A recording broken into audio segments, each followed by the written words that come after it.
अस्सलामुअलैकुम सामीन। 3 ज़िलहज्जा और 22 जून है। ख़बर का उन्वान है उत्तराखंड में बड़ा हादसा हो गया जिसमें 9 लोगों की मौत हो गई है।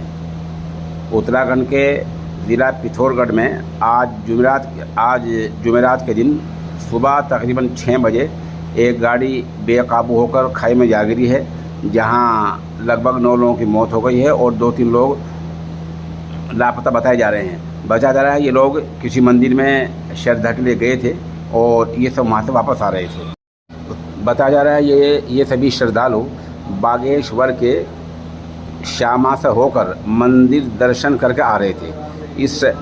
इससे पहले उनकी गाड़ी बेकाबू होकर खाई में जा गिरी है, जिसके बाद मौके पर देहातियों की भीड़ इकट्ठी हो गई। वहाँ पुलिस को इत्तला दी गई।